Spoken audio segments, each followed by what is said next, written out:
The story of black women in country music is one of resilience, invention, and significant influence, frequently played out in the shadow of structural impediments. From the African-inspired sounds of the banjo to the pioneering creativity of Elizabeth Cotton and Etta Baker, black women have played an important role in the area of country music.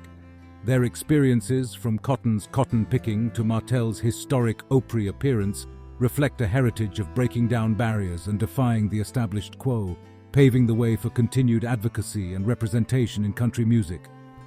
Today we will look at black women's deep historical roots and the underappreciated contributions to country music, recognizing their enduring legacy and ongoing efforts to raise their voices in an industry that is finally beginning to recognize its broad and rich heritage. The truth is that black women have been playing country music and rock and roll since the genre's beginnings. But, as is so frequently the case, they have been routinely removed from the annals of country and rock music culture. Unfortunately, some people only associate country music with white artists, and they see a black woman doing country music as a form of theft of their art.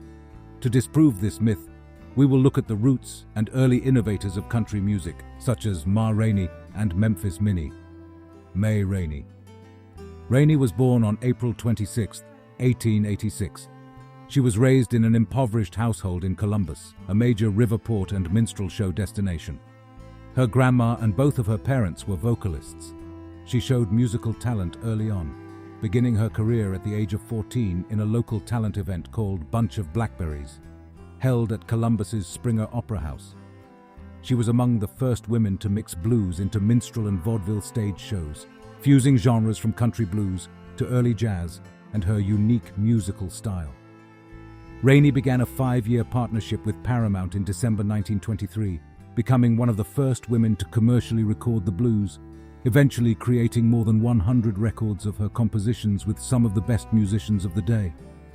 She was elected to the Blues Foundation's Blues Hall of Fame in 1983, the Rock and Roll Hall of Fame in 1990, and the Georgia Music Hall of Fame in 1992.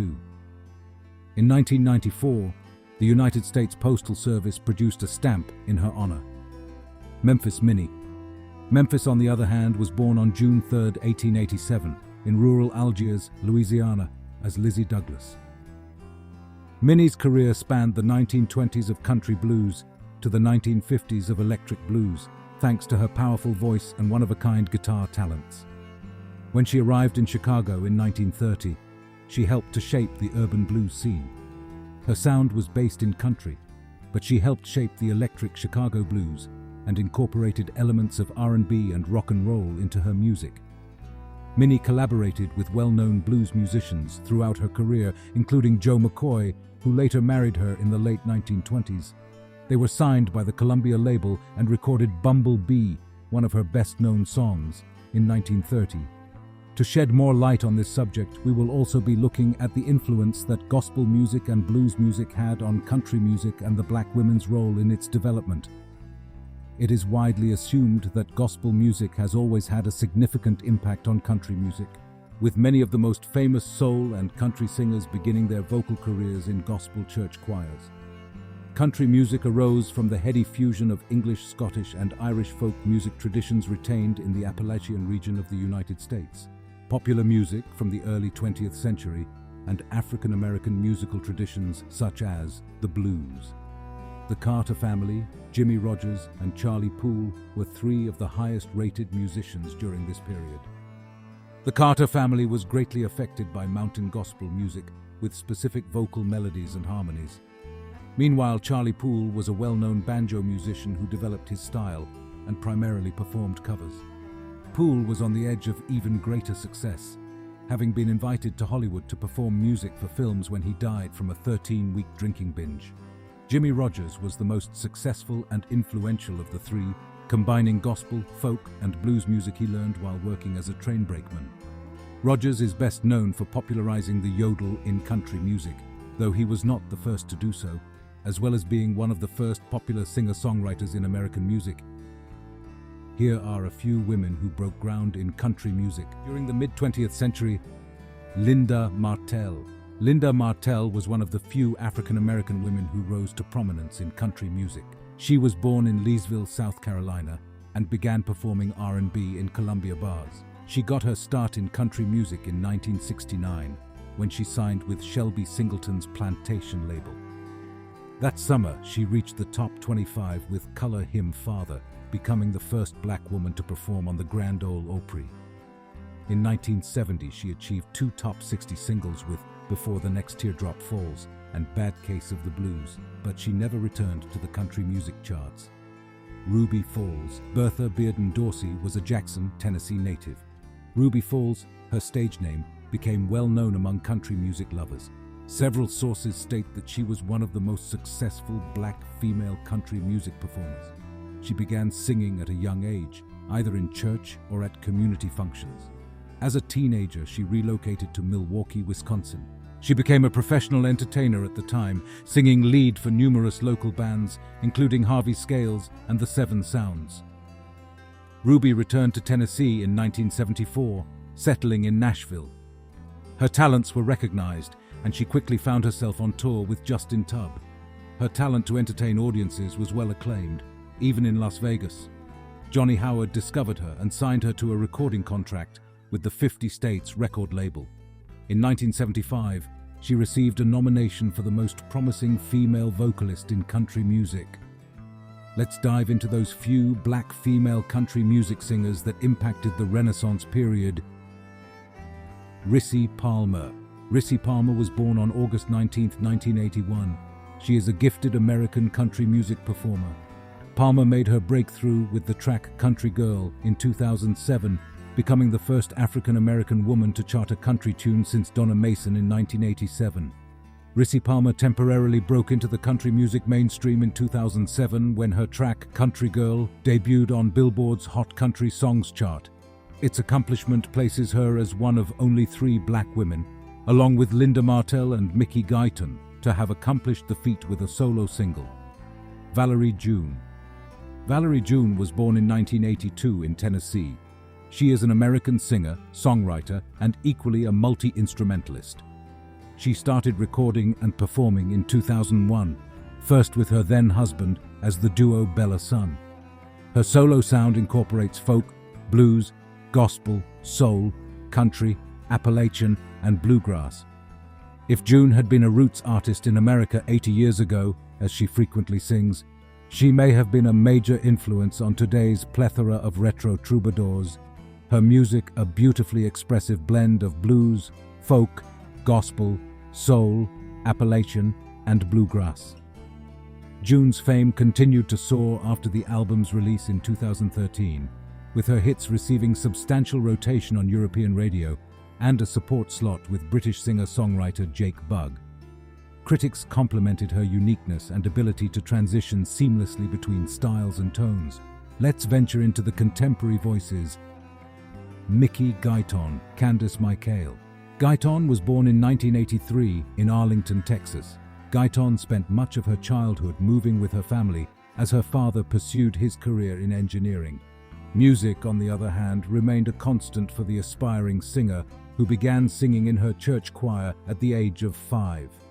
Guyton grew up listening to a diverse range of music, including country musicians Dolly Parton and LeAnn Rimes, gospel artists B.B. and CeCe Winans, and pop R&B phenomenon Whitney Houston. Singer Mickey Guyton is a black female country artist with a warm, textured voice whose sound walks the line between classic country and contemporary pop. Following the initial hype generated by her 2015 debut single, Better Than You Left Me, which began to climb the radio airplay charts, Guyton garnered even more exposure when her song Black Like Me went viral following the 2020 Black Lives Matter protests. It also earned her a Grammy nomination, becoming her the first black female performer to be recognized for Best Country Solo Performance. Brittney Spencer. Spencer worked as a music minister in an AME church in Baltimore, where she learned about religion and the impact culture plays in music. She gained a lot of experience there. Brittney Spencer, a Baltimore native, is known for her free-spirited nature and amazing ability to mix reality, truth, and wild imagination into songs. The New York Times, Rolling Stone, Vanity Fair, and other publications have praised her work, and she has appeared on CBS Mornings with Anthony Mason, NBC's Today Show, The Late Show, After Dark, the CMA Awards, the ACM Awards, and other events. Spencer was featured in Victoria's Secret Global's Undefinable ad, as well as Amazon's For Love and Country documentary.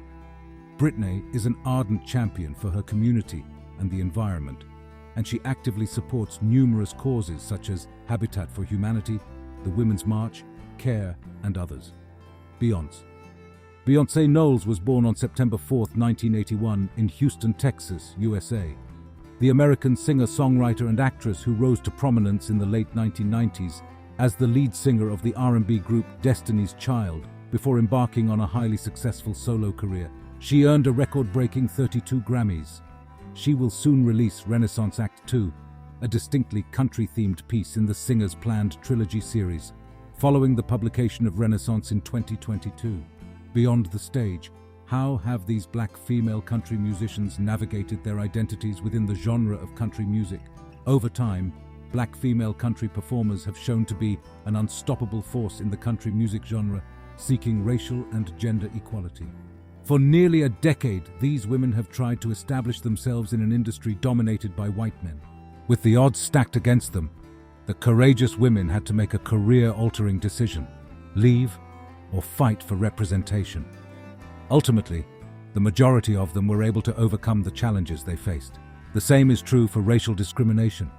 Black women musicians such as Josephine Baker, Nina Simone, and Eartha Kitt helped to achieve these societal advances. Their anguish stemmed not just from their battles with day-to-day racism in America, but also from having their careers harmed when they spoke out against it. African American female musicians have frequently described feeling like a stranger in their own country. These are the feelings that these women have been led to experience till now, that they are unworthy of a place in the industry, which is a smaller, more precise thought with immense anguish and power. Looking forward, what does the future look like for Black women in country music?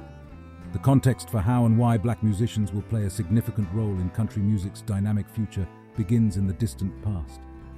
The Carter family's music was instrumental in establishing country music as a commercial genre in the 1920s and 1930s, and their work continues to have a significant influence today. Today, Black women in general have been reclaiming territories that they ancestrally know are theirs. These women, like American society today, are taking over because industries are not necessarily incentivized to do so. Currently, these women are establishing the groundwork and welcoming those who want to join them. It is considered that Black women are prepared to take command, in part because they have direct knowledge of the music industry's trials and challenges. Black women deserve to have a say in the future of country music as a way to recover the pop culture defining vitality that was borrowed from them. Black women will attain success because the world has changed and Black people are now receiving the respect they deserve. Regardless of the country music industry, Black women will define country music's future. By understanding these truths and respecting the entire range of innovators who built the fabric of American music, we can strive to right past wrongs and tune the frequencies of country music to resonate inclusively today and in the future. Thanks for watching. See you in the next video.